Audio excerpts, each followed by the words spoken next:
Spurscast with your host, Paul Garcia. And welcome back to another episode of the Spurscast. On this week's episode, it's going to be a little bit different. So one of our Project Spurs staff members, Evan Townsend, if you all follow him on Twitter, he's really big on the Twitter Spaces. Now, I don't usually go on those Twitter Spaces. I like to just usually work here on the Spurscast. But Evan's really plugged in, and he likes to talk to a lot of people there on this Twitter Spaces.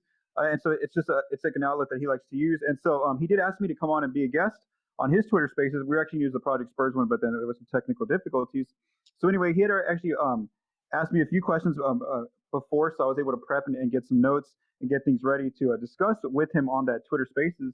And he actually had some really good questions, especially about all different avenues of the salary cap as it pertains to the Spurs, with players and contract extensions, hypothetical trades, free agent signings, hypothetical, some of the Spurs specific players, the draft coming up. So there's a lot of different avenues that he and I discussed in this conversation. And so I thought it was really informative. And so that's what we're going to do is I'm going to basically here in a second, I'm going to let you all listen to that conversation if you didn't have a chance to, and listen to our discussion where Evan asked me the questions and I kind of answer regarding some of the salary cap elements for the Spurs. So before we get into that, I do want to that conversation where you can listen to it. I do want to go into some specific topics that we discussed, just to kind of give you a quick preview, and also some more detailed information if I didn't discuss it in that conversation with Evan. So one of our topics we discussed is that what the possible extension could look like for Devin Vassell if he and the Spurs agree to an extension. One note that I made that I didn't discuss with Colin Reed a few weeks ago when he and I broke down the new rules of the new CBA that's going to be coming into place on July 1st is that even if the Spurs don't sign Devin to a max extension, they can now offer him at least, up to 5 years. So in the previous CBA, a player on a rookie scale contract could only get up to 4 years if it was an amount lower than the max.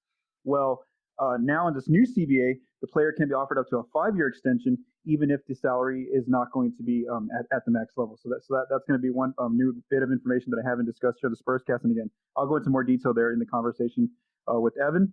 We also discussed Tre Jones entering restricted free agency, or a scenario where the Spurs could actually prevent him from going to restricted free agency by agreeing to a contract extension with Tre Jones before June 30th. So that's another kind of conversation that we discussed is, there's a chance of Tre Jones going to restricted free agency, or the Spurs again can't agree with if he and the Spurs come to an agreement. They he doesn't have to go to free agency. They could actually sign him to a new deal before July 1st gets here. We also discussed exactly when the Spurs can start making trades. So there's two different timelines. There's the 2022-23 season, which is from now until June 30th, or there's the new timeline that begins once the moratorium is lifted on July 6th. So I get into more detail there on that question. We discussed Keldon Johnson's new extension kicking in this coming season, where he's going to make $20 million in the first year of the new deal, and then it goes to like $20 million for Keldon, and then $19 million in 24-25, and then 17.5 million in 25-26. So we'll discuss Keldon's new contract. Also, we're going to discuss some hypothetical trades and free agent signings that Evan asked me about. And then lastly, one note I wanted to mention is because I don't know if we're going to get to this part of the conversation, is the one element both Colin Reed and I found when we were reading some of the key highlights from the new CBA agreement that he and I got from the NBA, was that there is, even though they said that this new penalty where basically teams that didn't meet the salary cap minimum, they were going to be penalized, of not getting that tax distribution.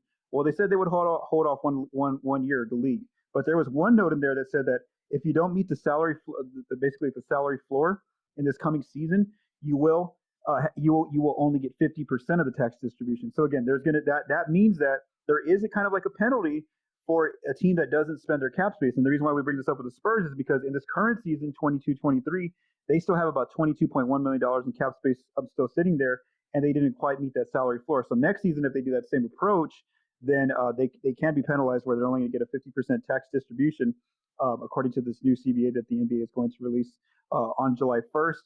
And so again, I hope that you enjoy this conversation that Evan and I discussed here on this latest episode of the Spurscast. Oh, super sorry for the wait. Super sorry for the delay. We've been trying to set this up for a good while now. You've been with Project Spurs pretty much since the beginning. You are the cap space guru, the guy that always Comes with the stats, the analytics, polls, everything. You're right on point every single time. We always count on you. It's been a long time since we talked, man. Thank you again for taking the time to talk to us. Tell people more about yourself, how you got started, when you first joined Project Spurs, all that jazz. And then we'll man. Yeah, so it's been a while, man. So what's this year? 2023. So I started covering the Spurs back in 2011. So 12 years ago, man. Yeah. So I just started blogging on the side, and the great Michael DeLeon, who unfortunately passed away last year, found me on online, and then he kind of reached out to me, and then he got my foot in the door, working with Project Spurs and getting credentials, covered the team for multiple years in San Antonio, and then I recently moved away from San Antonio this past season. So I'm just covering from abroad now, from afar, but still keeping tabs on the team right now. I'm working on my cap sheets and things like that. And it's just it was a different season this past one, just because they've always been competitive, and this is the first year where they were going for that full rebuild, and so that was definitely a different experience. You hear that, guys? He said full rebuild. First year. Just kidding. Paul, shout out to you. Your work is so very appreciated. And so thank you again, man. You, like you said, you're a busy guy. You moved out to El Paso, correct? Yep, out here in the mountains in El Paso, Texas. That's right. Sorry for putting out your information like that. Sorry about brother. But we're just going to go ahead and get started. We will have questions at the end. This will be a very, very short space. I do have to wrap things up really like in around 20 minutes or so. But yeah, we're just going to knock these questions out. Paul, I DM'd you a good handful of them before we got started a couple days ago. So if you want to refer back to that list. First things first, a lot of people forget your rookie needs to get extended if he wants to play for the team long term, and if he wants to feel wanted and needed. And, that time has come for no other than Devin Vassell. You take the time to do all the research, look at the most he can get, the least he can get, when that date is, when the deadline is passed. So tell the people when, they could probably expect, the star shooting guard, what kind of back he can be expecting, so on and so forth. Okay, so yes, so when he can be extended starts after the moratorium, which is on July 6th, up until the first game of the regular season. So usually, right mid-October. Now the Spurs usually wait until that October deadline to do this. They did that with DeJounte Murray, Derek White, a few other players. However, we saw a reverse last year where Keldon actually got his extension very early in free agency in July. So I'm assuming since they're probably going to be heading down that route, it would probably happen pretty early in free agency, sometime in July. Now, how much can Vassell get? Since he's on his rookie scale contract, he can get up to the max, which is $33.5 million. But he's not expected to get that level of salary because he's not quite an all-star kind of player or all NBA level player just yet. So Bobby Marks of ESPN is a great person to refer to and look at his research. And so he says that a new deal for Devin could start in the $17 million range. Now, again, that's just the starting point. I think that the Spurs would be comfortable, and maybe Devin too, somewhere like in the $22 to like $25 million range, because you want to try to lock him up now at one of those kind of salaries, because next summer, if they don't get an extension, he can be a restricted free agent with a max of $35.2 million in year one. Wow. So you mean to tell me that Devin Vassell, year 4 Devin Vassell, where people take their usual, I want to say all-star leaps, but when you start separating, okay, the trajectory from 5-6 points per game every single year in terms of growth, he's going to turn into a 24-point per game guy in some people's eyes. And that means that it's going to be an all-out dogfight for him in free agency. I know it's restricted free agency, but yeah, the Spurs, that window from, you said July 6th until the start of the season, you really need to lock that up. And then the contract is more than likely probably going to be, and just in my opinion, if they want to showcase, hey, we love how what you're doing, you're pretty much like a set piece in terms of the Spurs rotation, whether if he's going to be a starter for the long term, whether he's going to be a sixth man. I know that may sound crazy, but literally when it comes down to the Spurs actually competing, Wemby, year 2, year 3, you're stacking up on multiple lottery picks on all these years. It's the next man up, and if he's going to be solidified in that Derek White, remember the Derek White contract, the DeJounte contract on that $17-18 million tier, you really need to stamp him and put as much money in his pocket as soon as possible. The Keldon Johnson Keldon Johnson contract. We'll talk about that in a second. It goes down. It was 20 million, and it goes down to 18 and to 16. Correct, if I'm not mistaken. Over the next few years. Yeah. So 20 million this coming season, then it goes down to 19 and 24, 25, and 17.5. And let me throw one more thing in. Why the Spurs are getting lucky if they can get an extension with Devin locked up right now, because with this new CBA that's going to get ratified, and once it officially goes through, they will actually go to offer him a 5-year extension. Whereas in the previous CBA, you could only get a 5-year extension if you were going to get a max. Now they don't have to give him a max salary; they can actually give him those 5 years, and it doesn't have to be at the max with this new change in the CBA. That change in the CBA kicks in when exactly?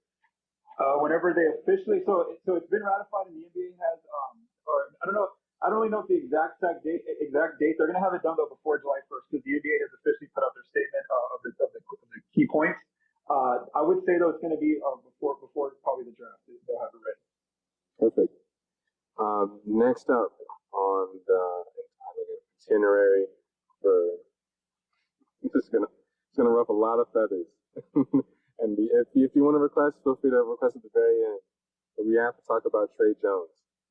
Tre Jones is split right down the middle. Fans love him, fans hate him. Just from not having an outside shot, just from not literally willing to take a mid-range pull-up. And so literally the last 10 games of the season, Tre Jones is a perfect backup on a contending team. He's a starter on the worst on the worst team in the NBA. Keep them thumbs down. Keep them thumbs down. It's okay, guys. It's all right. I love you guys. So when it comes down to Tre, his restricted free agency bag and word may surprise a lot of people. There are multiple suitors in terms of a lot of just the media guys I talk to around the league. A lot of people are saying that it may not be an all-out dogfight for his worth, but in all honesty, Paul, you have to break down what's the most the Spurs can offer Tre Jones and what's the least they can offer him, knowing that he started a certain amount of games, and I forgot what that is, but I know you do. So yes, the qualifying offer that they're gonna make to him, it will be before June 30th. It's going to be 6.3 million because he did meet a starter criteria, so that's actually increased a little bit.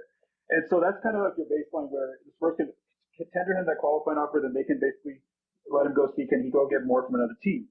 And if not, he can accept that qualifying offer and stay on San Antonio for one season at that amount, 6.3 million, and then become an unrestricted free agent next season, or he can try to find a deal. Now his range is a little bit tougher to project because, like you said, Evan, he'd be a good backup point guard on a really good team.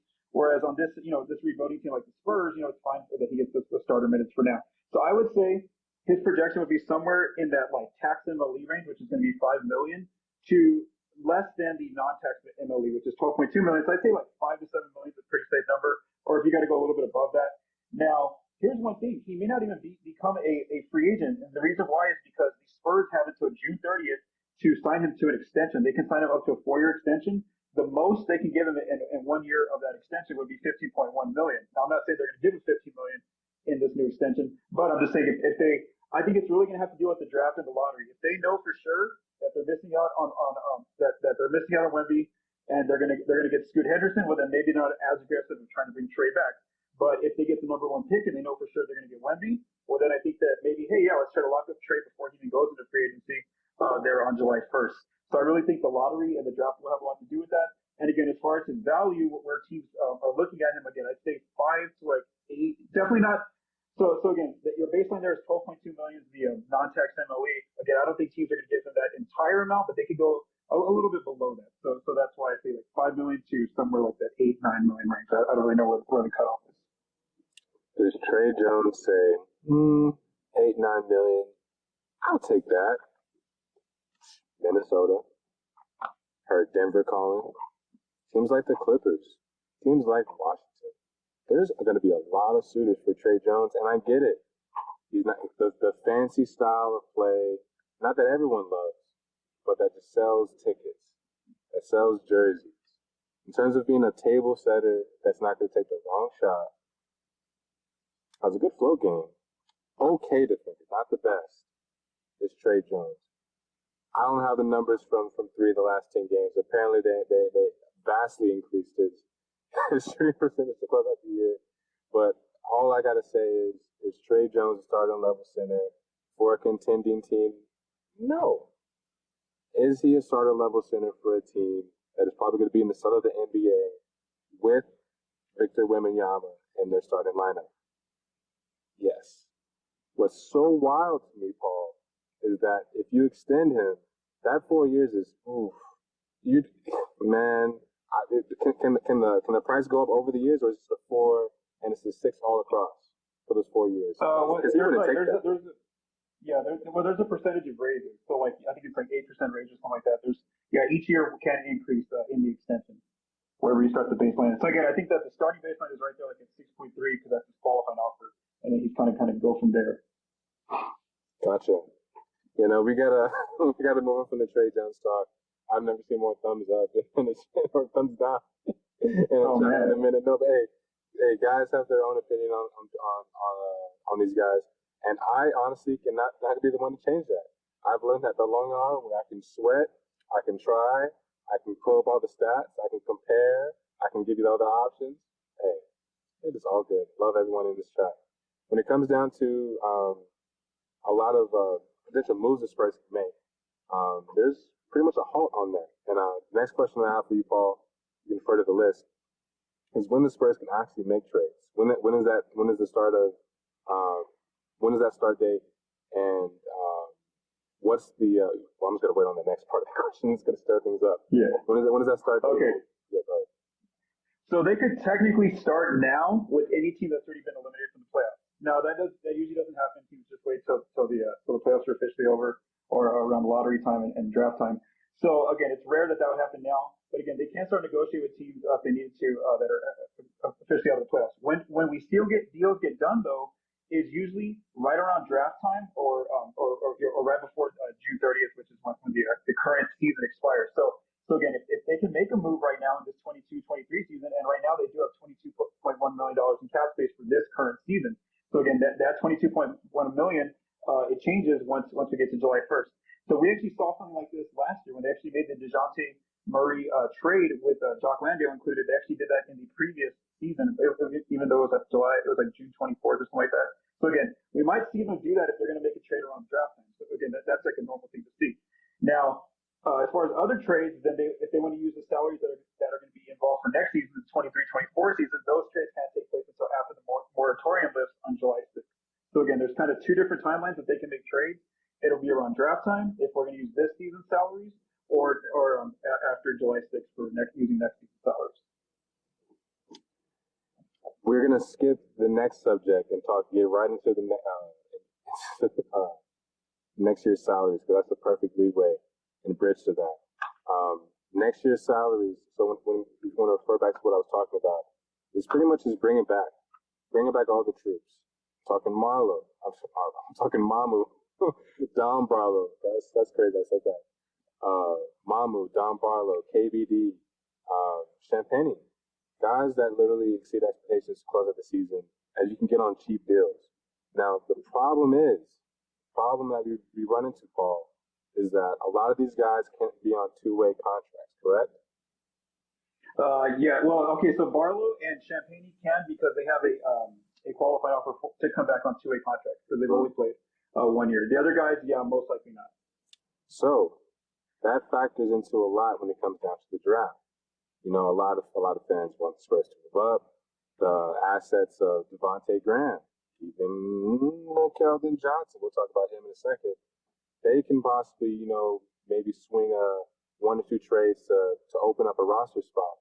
But when it comes down to it, the question I have for you is, can the Spurs even afford to bring back everyone? I'm talking, like I said, KBD, Don Barlow, and then I have a free agent, just a sneaky free agent that I'm just going to, for recorded spaces with that, this is supposed to be a Project Spurs space, right? But it's for me, right? Any Project Spurs space, I will 100% make sure I have a good cited source to make sure I have whatever free agent I talk about, I have a source to go right with it. And that source and that player is Delano Banton. Delano Banton has been stuck under the bridge, under the Toronto 6-9 bridge for a good while, for a good 2 seasons now. the Nebraska guard as a point guard, a little taller, a little bit more swifter on his feet than a lot of people. His height and his frame can mask around $7 million. I threw in that number in there just so they can sign one person. And if they bring back Tre Jones, people don't like that. If they were to bring back Blake Wesley, not obviously just, he's obviously re-signed. You weren't gonna trade him, right? Delano Banton is that last. He's not requiring minutes. He probably could be thrown into Austin a little bit for just a little bit of retooling, just the NBA speed, earn his minutes, earn his sweat equity, as people like to say. Some people don't like to hear that, but I threw that name out there just to add one person, and then everyone else is brought back. I want you to tell them what the difference is between that cap space now and the cap space then. And this is what, a month from now, 2 months from now. Wemby's on this team, so that is the number one pick. That is around $10 million, correct, Paul? If I'm not mistaken. Wemby's going to be at. So let's just say they get Wemby, he'll get a salary of $11.9 million. 11.9. Wow, good CPA. And then I just want you to go over how much that is, how much that payroll is, because we had a cap floor we had to meet, and just bringing back everybody for the cheap deals, not swinging on the big name free agents that may or may not want to be in San Antonio. We take what we can have. So do you want to share what that number is?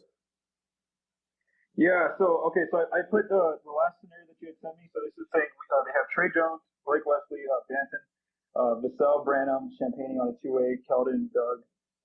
Is this the one you wanted me to talk about if they were to make a hypothetical trade? Yes. Okay.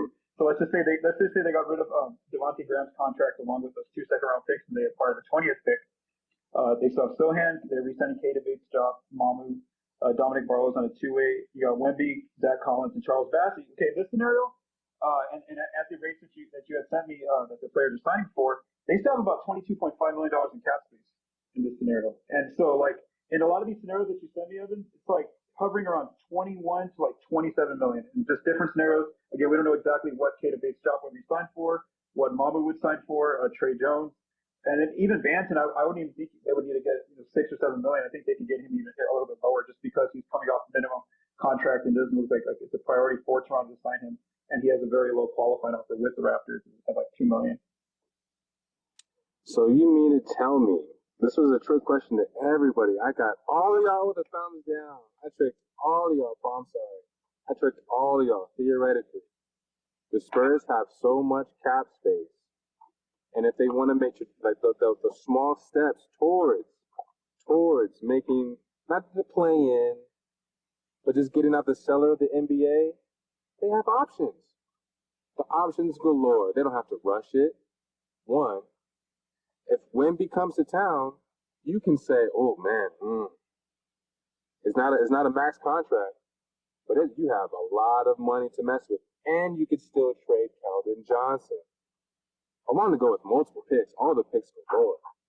So when it comes down to it, Paul, the last thing we conclude with before we open the floor to everybody is trading Keldon Johnson. What that looks like.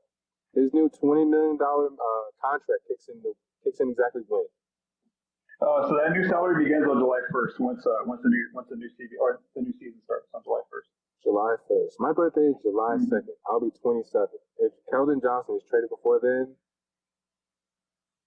I don't know what I'm going to do, but we will figure it out. Anyways, Keldon Johnson, I love him.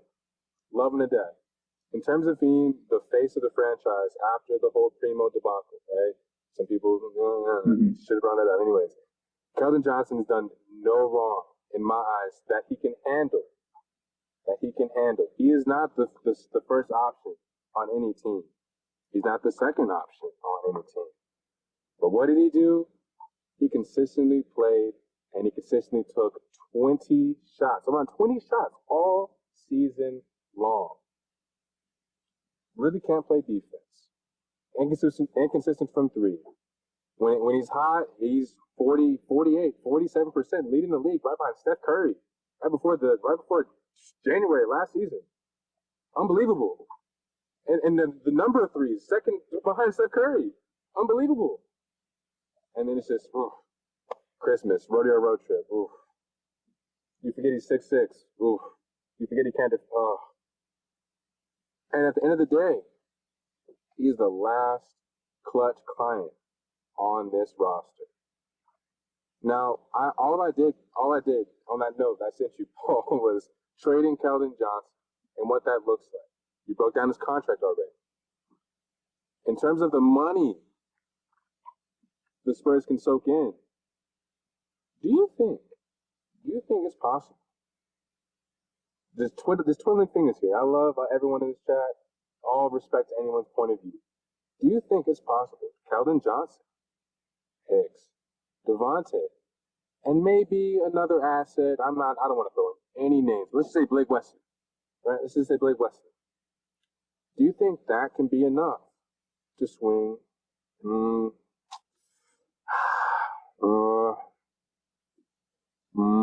This name has to be I have to be very careful with his name here. I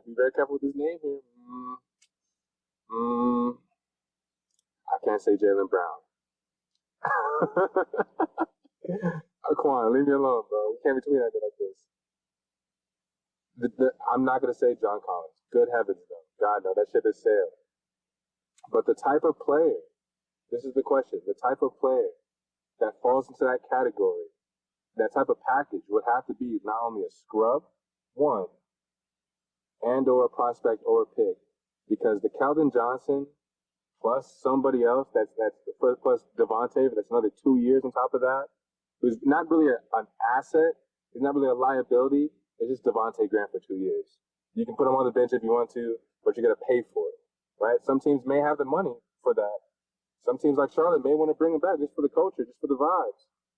But man, if you swing and miss on suitors, you are really stuck with another DeJounte Murray type of package, a Derek White type of package, a Thaddeus Young type of package. I just think it's impossible to swing for a max level type of guy.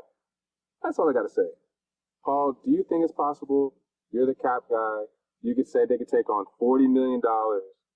I can tweet that, and then everyone's going to say, we're getting Giannis. How much money can we take on? And we're going to wrap things up and get to questions. Okay, so let me actually plug these in real quick, just the scenario that you're talking about here. Okay, so let's just say that let me see here. 1 second. Trey. So are we seeing like they're bringing Tre Jones back and Mom and all these guys, or what are we saying here?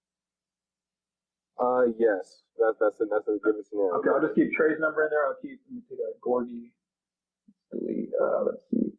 Let's put Kata. Let's just say $5 million to the guess. Borrows count. Star doesn't count. These guys don't count. So we got 1, 2, 3, 6, 7, 8, 9. Okay, so we're trading Keldon. So right now, we're trading Keldon. Let's just say we're trading Devontae Graham. All right. So they're at 56. I mean, let me just, before I say that number, 1, 2, 3, 4, 5, 6, 7, 8, 9, 10, 11, 12. Yeah, that's 12 players. Okay, so right there, they're at $56.5 million. And again, it's a lot of money. You can cover any kind of max player. You can cover from a low end max player, with a young player, should I say, 0 to 6 years, like $33.5 million is their max, or a 10-year plus vet, $46.9 million. But again, the hard thing about this is you're having to find that team that's acquiring Keldon and Devontae, or those multiple teams that are acquiring those two players.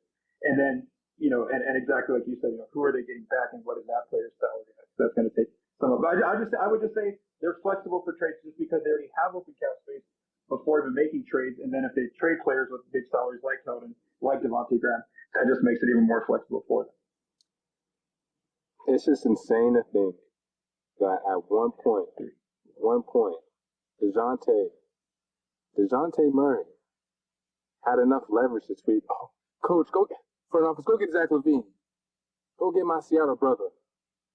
You know what? Let's just trade for DeAndre Ayton. He's unhappy." We would have been capped out.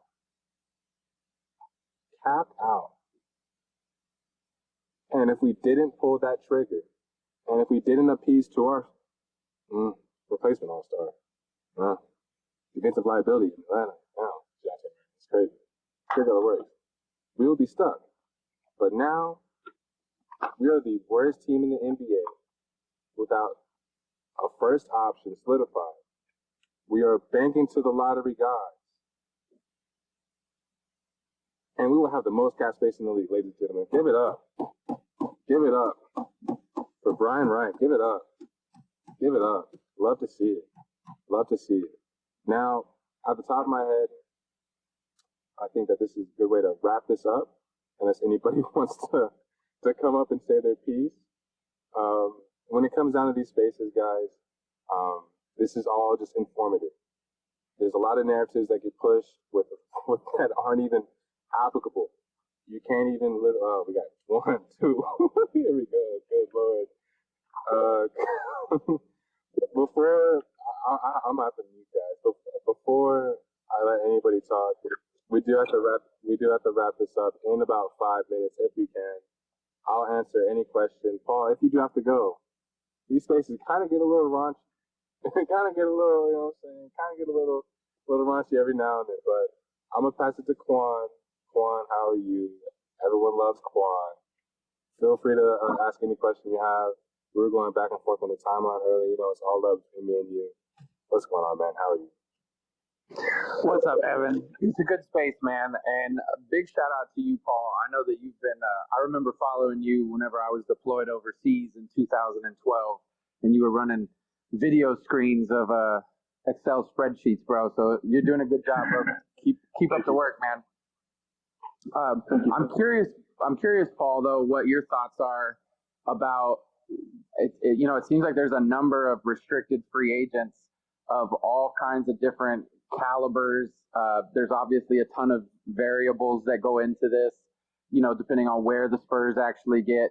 What, I guess just from a numbers sheet makes more, you know, is there a certain number of these guys that it makes sense? Well, you know, you bring back 3 or 4 of them, whether it's Champagny or whether it's a more high-priced guy like Tre Jones. I've heard that Romeo Langford's got a pretty high qualifying offer that he would have to be extended that might lock up some cap space. Poor dude's been injured. I'm just curious if you have any personal opinions or thoughts on the number of guys that would make sense maybe for the Spurs to bring back. I'm not going to be typical Quan today. I'm just going to be business, but good job, Evan, and thanks, Paul, for taking the question. Yeah, no, I think there's a number. That's the thing. It's like they want to. It looks like they want to bring a lot of these guys back, but then they're really limited on roster space. So you got. I think Tre Jones is a safe bet where they're going to at least try to bring him back. Mamu had a really good end to the season, and again, his contract shouldn't be more than just a little bit more than the minimum. Luckily, Barlow and Champagny can probably be brought back on 2-way deals. I do think that they would probably move on from Romeo Langford because, like you said, he has a high qualifying offer of $7.8 million, and that's just a qualifying offer. On their cap sheet, it comes out at $16.9 million until he decides what decision he's going to make. So I think that there's a good chance they could bring some of those guys back, but like you said, they're limited. They are limited on roster space, and so we don't know exactly what route they're going to go with. I did want to know something I forgot to say, Evan, earlier was that this is a year where they can't be like they did this current year, where they're like $22.1 million below the minimum the team salary. They actually have to reach that because even though they're not going to get the full, they're going to get still some money for not meeting it. There is some penalties. So basically, what the new CBA says is that the team, if you're below the minimum salary floor by the end of next season, you're only going to get a 50% tax distribution. So unlike last season where we saw the Spurs kind of sit on that cap space, there is more incentive for them to, there's money at stake here that they need to actually spend that cap space, whether it's re-signing players, going out and finding free agents, making trades. So I think we are going to see a little bit more of an aggressive front office in this coming season. You heard it here first. Spurs are going to be aggressive. Very. First of all, let me say, Evan, guess what? You'll be a trash GM if you're talking about bringing back all these people. No. That is trash. Paul, so believe it or not, Spurs, I got a question. Paul, so the Spurs have to spend money this year, correct? Yeah. They have to get to $20.6 million this year out of that 134 salary by the end of the year.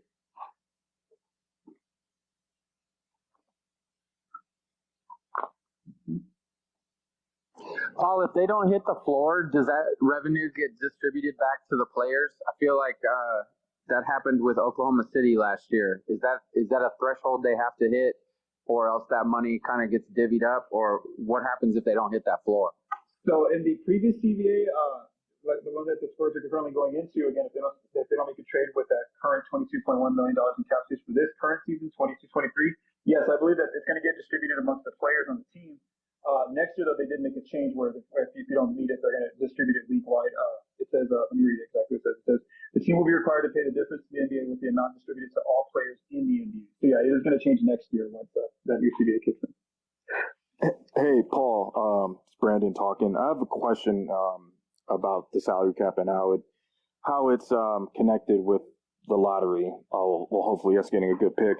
But hypothetically speaking, if we do get the number 1 overall pick or number 2 overall pick, how do you think the difference in which we spend money would be if we get a Wembanyama versus if we get a Scoot Henderson? That's a great question. That's one that I kind of been thinking about. I think that the front office has maybe two different philosophies. If you get Wemby, I think that, do they try to this offseason try to find players that are going to fit with him and his timeline, to start competing, maybe not next year, but the next, 2 to 3 years? Do they try to find free agents like shooters, players to space around him? Or if they get a lower pick, 2 through whatever range, 2 through 7, then are they just kind of say, okay, let's just use this as another rebuilding year where maybe they're not as aggressive and more so using their cap space to take in contracts like we saw this past year for draft assets. So I think you're right, where there is definitely a different mindset with getting Wemby compared to the other rookies that are going to be coming in. Thanks for taking my question. Mm-hmm. And the salary that Scoot has is what? It's around 9 or 10. Let me pull it up. So Scoot would be at number 2. He would be at 10.7 million. So about 1.2 million less than Wemby. He'll be all right. He has a Puma deal. Money's just fine. He's good. When it comes down to when it comes down to the Spurs and their trade options and who they would bring in, obviously, with or without Pop still here, who knows if he's going to be back another year? He has to be signed another contract. There's so many players, prospects that you say, doesn't really fit the Spurs way.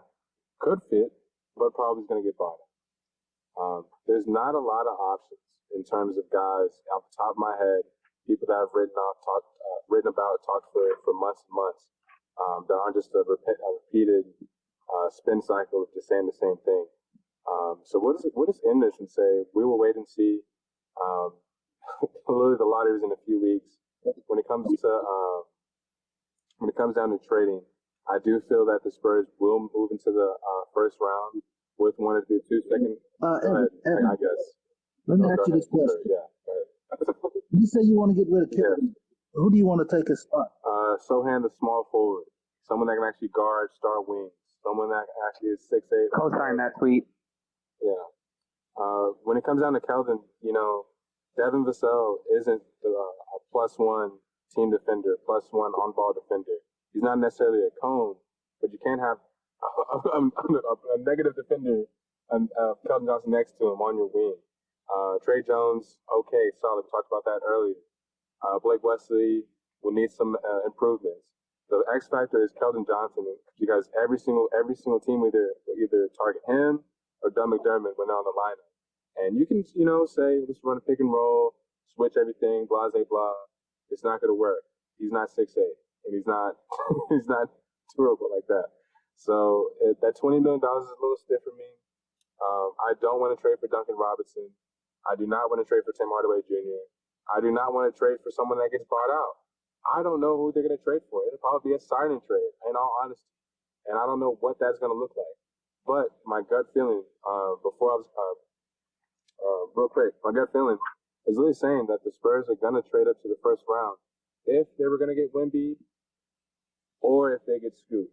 Because they need to grab one of those star-level rim-protecting centers, not Derek Lively. Derek Lively's freaking projectile has just shot up. He's going to go maybe top 17, 16. He was a second-round guy a couple weeks ago, 3-4 weeks ago. It's insane. So Derek Lively's not on the board, okay? There's guys like James Najee, who's probably going to be the fringe end of the first round. Deron Holmes, we don't know what he's going to do.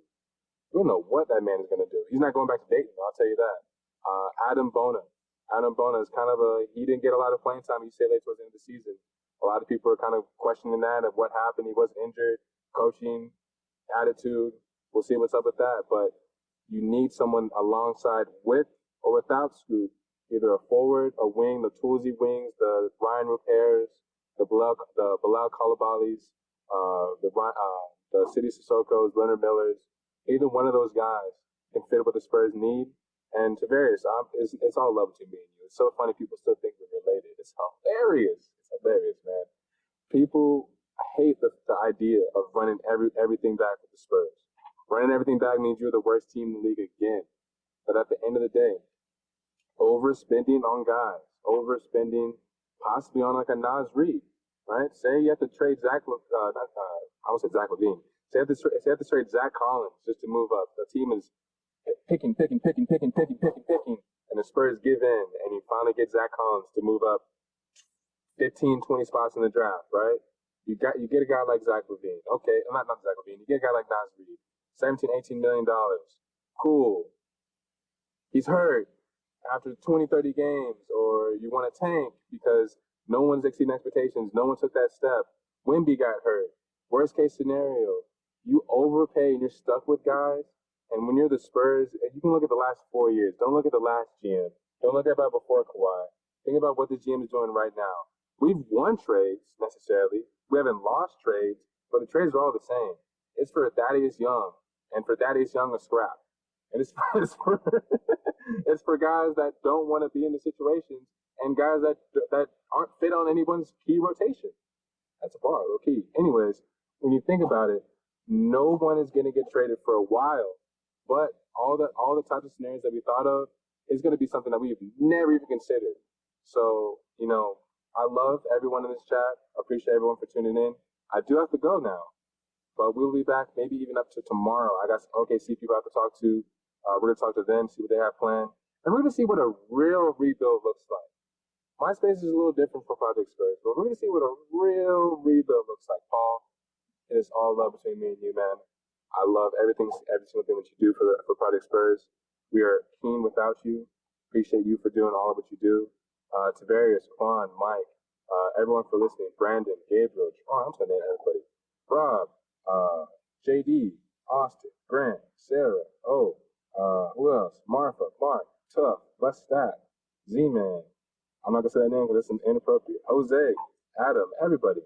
You could be anywhere else in this world. It's dinner time. And you're listening to me and Paul talk about the Spurs.